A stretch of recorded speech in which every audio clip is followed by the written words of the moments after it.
Que Dios les bendiga, que la gracia del Señor Jesucristo esté con cada uno de nosotros. Sean bienvenidos a la continuación de la lectura y comentarios de la carta a los Hebreos. Es una carta que desde el principio les comentaba que era muy importante y recomiendo mucho leerla por completo, de corrido. Es una lectura muy especial y llena de mucha bendición, que el Espíritu Santo nos guía a través de su palabra, de la palabra de Dios.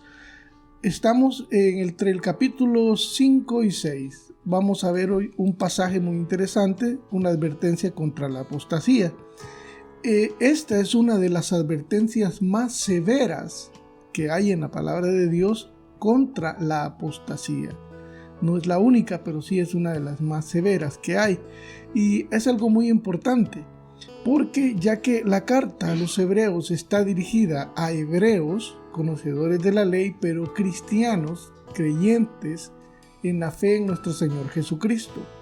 Entonces hay una advertencia fuerte por un riesgo real de apartarse de la fe y volver atrás o entrar en la apostasía. La apostasía es renunciar a una fe y cambiar.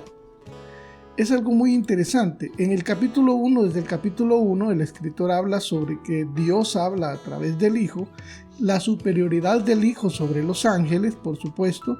También habla de una salvación tan grande que viene porque ¿quién da la salvación? En el capítulo 2, que es el autor de la salvación, nuestro Señor Jesucristo.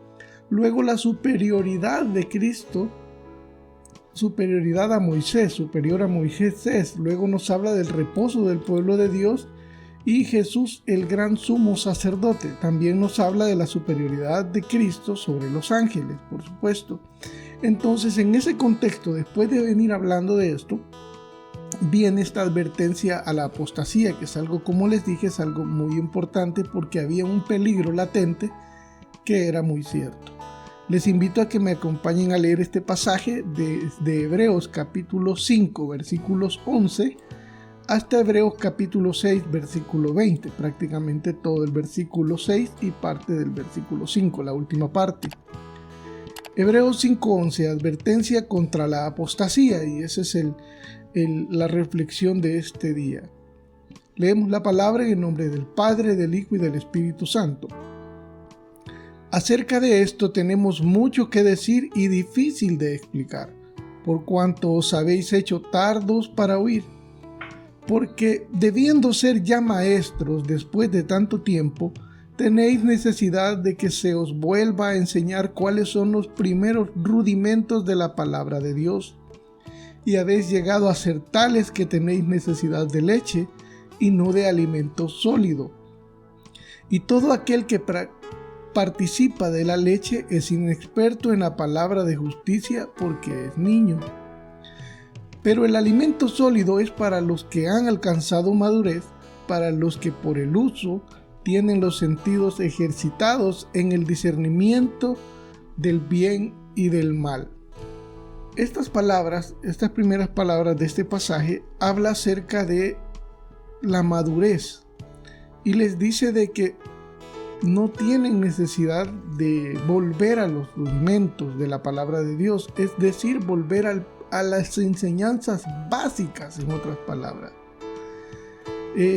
Cuando dice, y todo aquel que participa de la leche es inexperto en la palabra de justicia porque es niño, vamos a ver una referencia en Primera de Corintios, capítulo 3, versículo 2.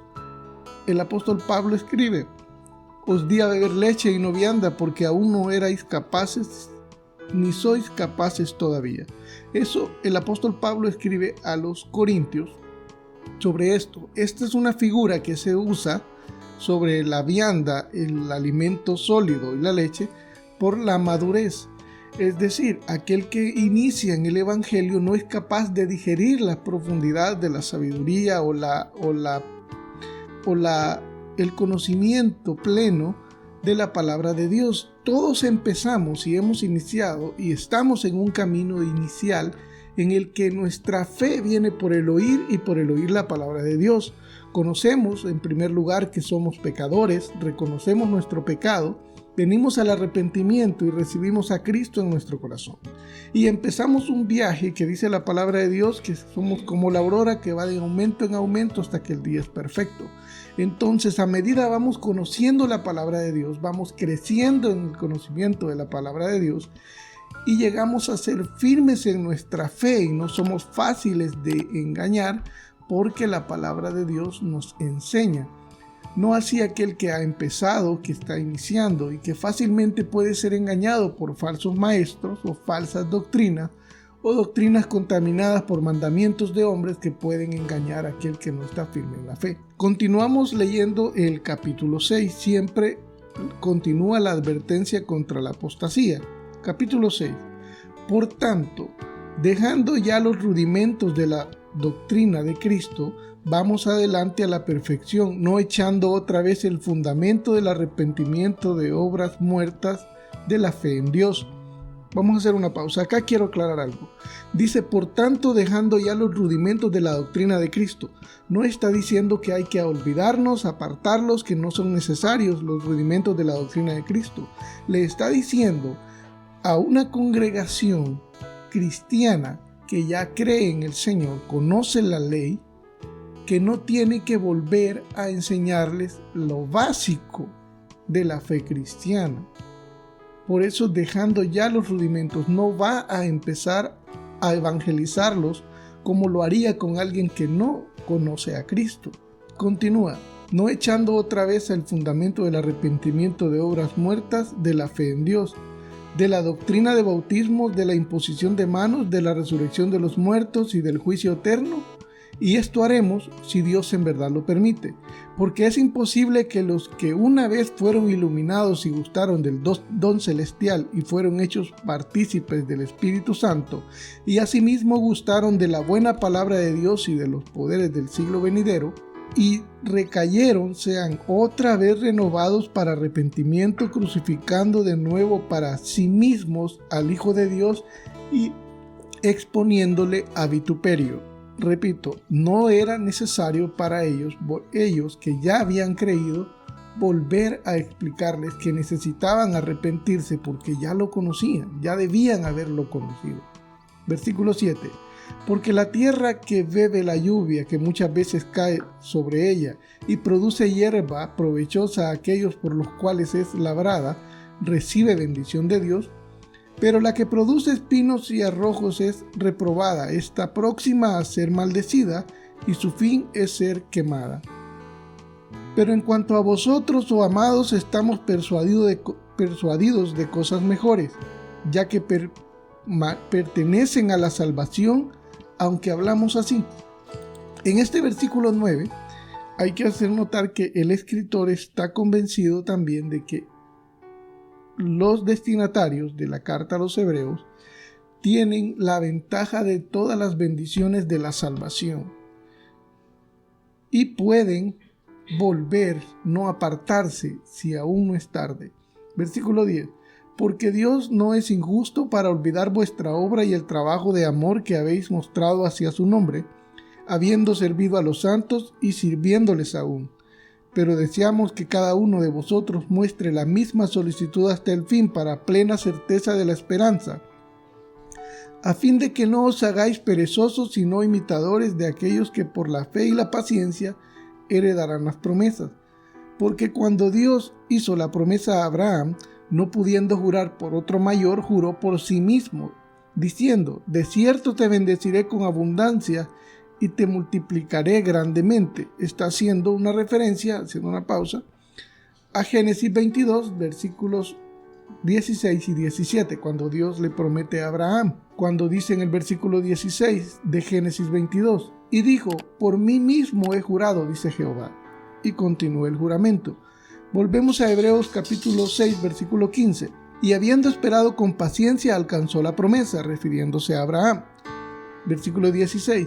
Porque los hombres ciertamente juran por uno mayor que ellos, y para ellos el fin de toda controversia es el juramento para confirmación. Por lo cual, queriendo Dios mostrar más abundantemente a los herederos de la promesa la inmutabilidad de su consejo, interpuso juramento, para que por dos cosas inmutables en las cuales es imposible que Dios mienta, tengamos un fortísimo consuelo los que hemos acudido para asirnos de la esperanza puesta delante de nosotros, la cual tenemos como segura y firme ancla del alma y que penetra hasta dentro del velo, donde Jesús entró por nosotros como precursor, hecho sumo sacerdote para siempre, según el orden de Melquisedec. En estos últimos versículos hace referencia a Génesis 22, a Levíticos capítulo 16, versículo 2, en donde el Señor establece que Aarón, el sumo sacerdote, va a entrar, pero no todo el tiempo, a través del velo para llegar al lugar santísimo. Pero nuestro Señor Jesucristo entró por nosotros al lugar santísimo como sumo sacerdote según el orden de Melquisedec. En cuanto a la promesa que hace referencia en los versículos 10 en adelante, el Señor dice que juró por sí mismo, y así fue. En el versículo 17 hay una nota muy importante. Dice: por lo cual, queriendo Dios mostrar más abundantemente a los herederos de la promesa la inmutabilidad de su consejo, interpuso juramento. El Señor juró para asegurar que no iba a cambiar. El Señor no cambia su palabra, pero juró, dice acá, para que por dos cosas inmutables en las cuales es imposible que Dios mienta, porque el hombre, ciertamente, cada hombre que jura por algo o alguien mayor que él, pero Dios juró por sí mismo, porque no hay nadie mayor que él. Concluyendo en los últimos versículos, vuelve a mencionar el sacerdocio de Cristo según el orden de Melquisedec. Y de ese tema vamos a estar profundizando la próxima ocasión, sobre todo el capítulo 7, sobre el sacerdocio de Melquisedec. Vamos a profundizar sobre este personaje, su referencia a Cristo mismo en el sacerdocio de Melquisedec, el gran sumo sacerdote. Siempre aconsejo que leamos la palabra de Dios en familia, podamos compartir, leer y orar para que sea el Espíritu Santo redarguyendo nuestros corazones, trayendo el consejo de la palabra, y que la palabra de Dios sea lámpara a nuestros pies y lumbrera a nuestro camino. Gracias por acompañarnos, que el Señor les bendiga.